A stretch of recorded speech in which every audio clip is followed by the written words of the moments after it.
Hi, this is Matt Saternus for Plugged In Golf, and in this video I'm going to review the new PING G30 irons. Let's get plugged in.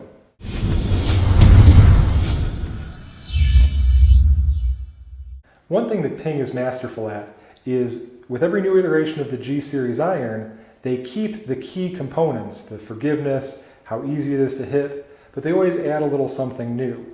So in this review, let's talk about how the G30 stays true to the G series irons of the past, but also adds something new to the picture. To me, the biggest change with the G30 iron is the way that it looks, and that was the first thing I noticed as soon as I got them out of the box.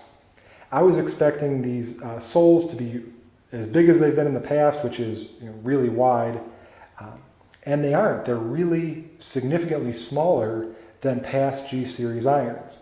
Now, some of the old aesthetic hallmarks of the G series iron are still there. There's still a good bit of offset. The top line is still relatively thick, but when you look down at a dress, because the sole is so much thinner, you don't see a lot of it hanging out behind the top line. To me, that makes this club much more appealing to a bigger audience of golfers, especially those mid-handicaps who maybe want to play clubs that are a little prettier than their ability necessarily matches up to. I know there's a few of us out there. So I think with the aesthetic upgrades to this, it's something that where PING is going to get these into the bags of more players and get them more help. And when I hit the G30, the thing that I noticed at impact was that it felt like a really heavy hit.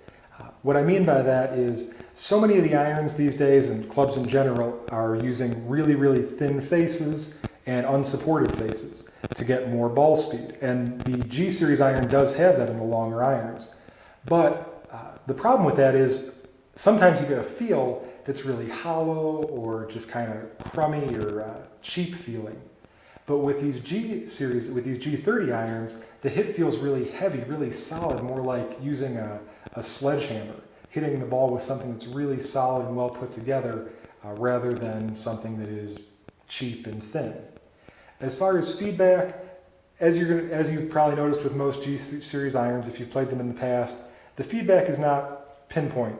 If you hit it really anywhere in the center, it's all going to feel about the same, and that's the trade-off you get when you get a lot of forgiveness. If you hit it anywhere in the center, the ball is going to perform about the same, and so for most players, that is a good trade-off.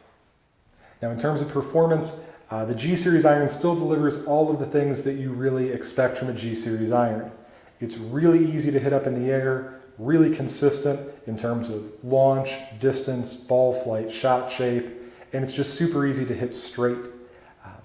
Now, the one thing that I was kind of expecting is that with a club that's so easy to launch, it probably launches too high, right?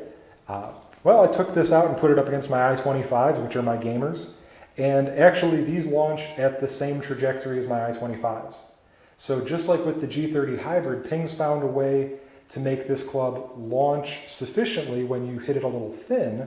You're not going to get that low bullet, but when you hit it flush, it doesn't launch too high. So kudos to PING.